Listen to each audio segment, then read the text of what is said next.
Sumayam na lang ang tatlo.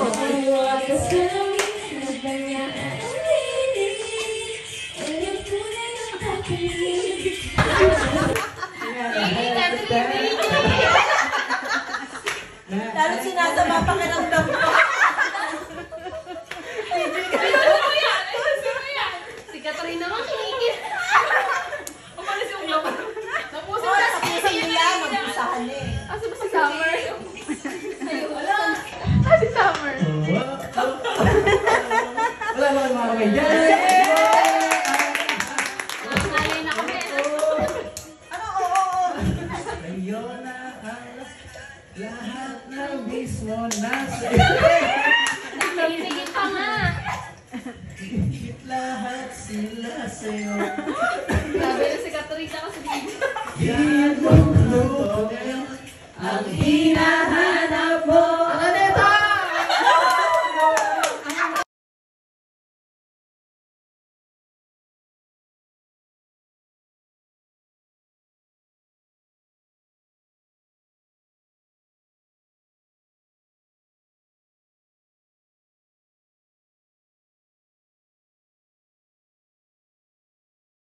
Kaya ko pa nagbibigay ng flyers, hindi ko naman po ugali yung gano'n, pero naging magaan po yung flow kasi kasama kami. Pero thankful ako kasi yun nga, sa loob ng 75 days, nakasama ko po yung mga kaidaran ko. Ayun, so marami din namang natutunan, ma'am. Yun nga sa marketing, and yun yung mga bagong experiences nga tulad ng sabi ni Erica kanina, yung mga pagbibigay ng flyers, yung mga hindi mo naman dating ginagawa, ma'am. Parang lumabas ka sa comfort zone mo eh. So yun na yung magbigay ka sa mga tao, ano doon is talagang, although challenging dahil hindi din naman ako, ayun na, parang kami na introvert. So, yun. But, still thankful mo ma'am sa experience and sa opportunity mong na ibinigay sa amin ng BS Conchari. Lalo na sa mga books na ginagawa ko sa bank at sa iba pa pong utos ni ma'am na natutunan ko dito. Tapos, marami rin po ako natutunan sa loob ng ilang buwan dito. And, yun po. Thank you. Madami ako natutunan dito sa office na to kasi yung katulad ng pag-deposit na hindi ko naman talaga ginagawa kasi nga parang ano tawag doon? Malayo na sa pero at least pwede ko siyang ma-i-apply in the future. And thank you po, ma'am. Yun lang po. Thank you po sa pagtanggap sa amin dito as intern po. And marami po akong natutunan. Marami na siya na-scam. Ayun po yung, dahil po dito, na-enhance po yung communication skills ko po sa pakikipag-usap po sa ibang tao. Ayun po. Okay. Thank you po sa mga natutunan namin dito sa pag-compute ng mga resibo, sa pag-communicate sa mga sa real estate agent. Mahirap din po pala talaga makipag-communicate sa mga iba't ibang tao na mahirap, lalo pag bahay, tsaka lote. Mahirap po siya. Tsaka sobrang saya po namin nung nagbigay po kami ng flyers kasi na-experience po talaga namin yung kapalan ng mukha.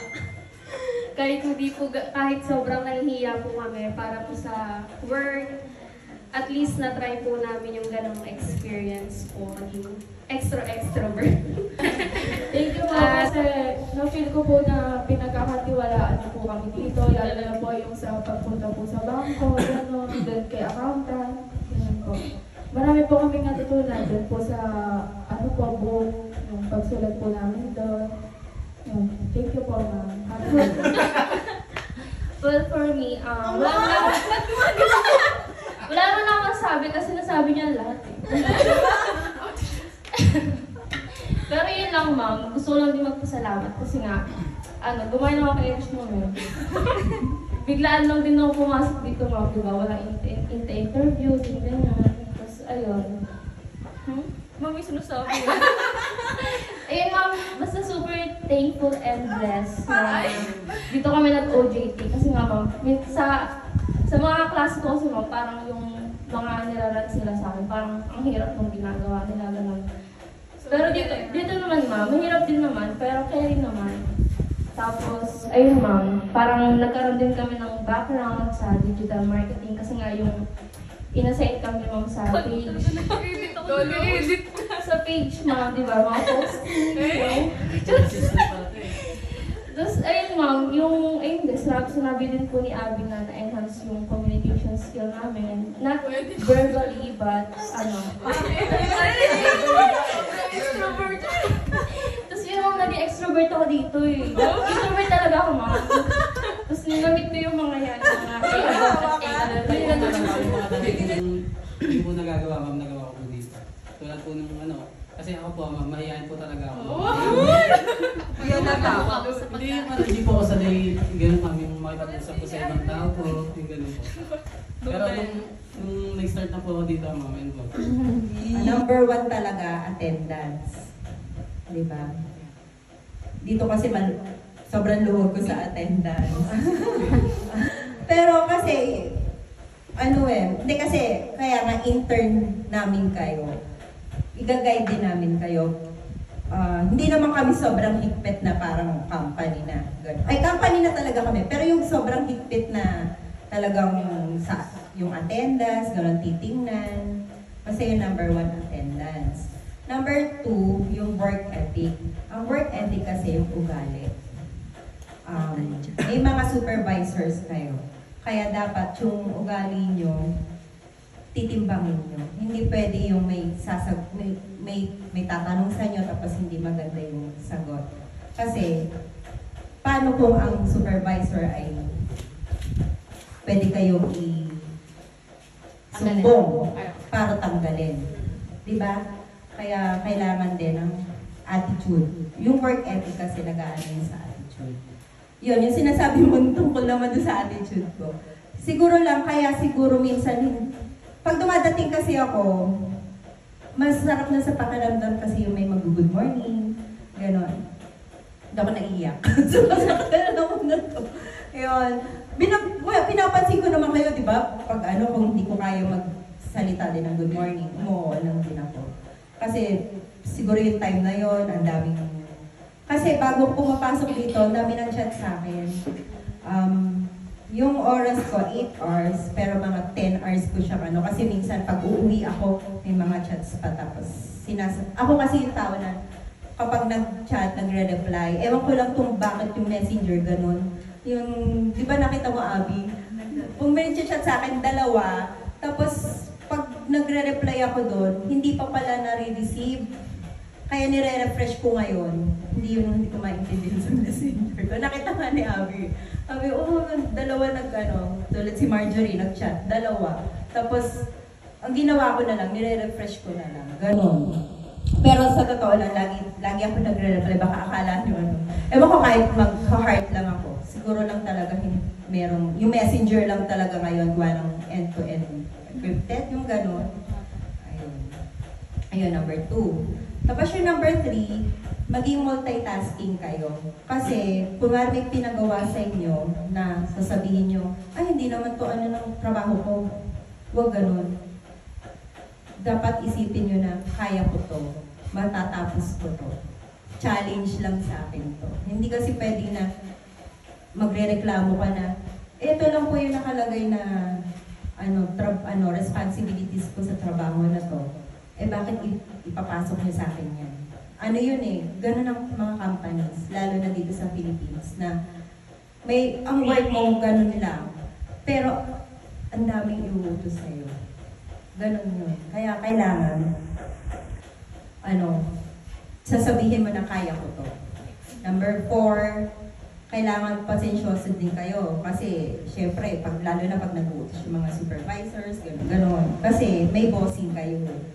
Dito lang talaga na parang pantay-pantay tayo na kami nakikisama, kayo nakikisama din. Ayun. May dadagdag pa ba kayo na na ano niyo sa mga companies. Ano pa ba? Ayun, number 5, pakikisama. Pakikisama sa mga coworkers niyo. Tsaka huwag nang isipin na, ay, yun, sip-sip yun, gano'n-gano'n. Hindi. Dapat yung gawin niyo yung work niyo. Huwag niyo isipin na yun, sip-sip yun. Hindi kasi nawawala sa work yun. Hindi din kasi talaga nawawala kapag kayo nasa mga company, malalaking company. Hindi nawawala, hindi gano'n.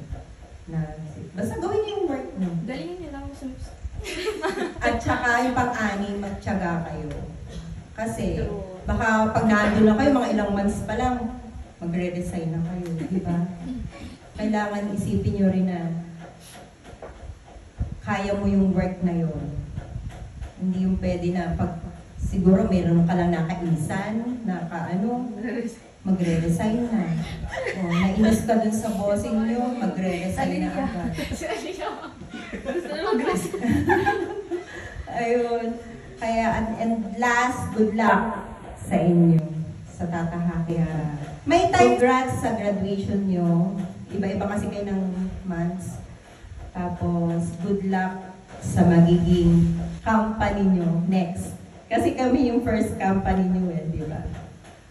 Basta, huwag kayo mag-alala kung lalagay nyo sa character reference kami. Ako naman din ang sasagot. Ano ko lang din yung naging work nyo dito. Ayun, dahil dyan, kain na tayo ng cake. O sige, bye-bye na.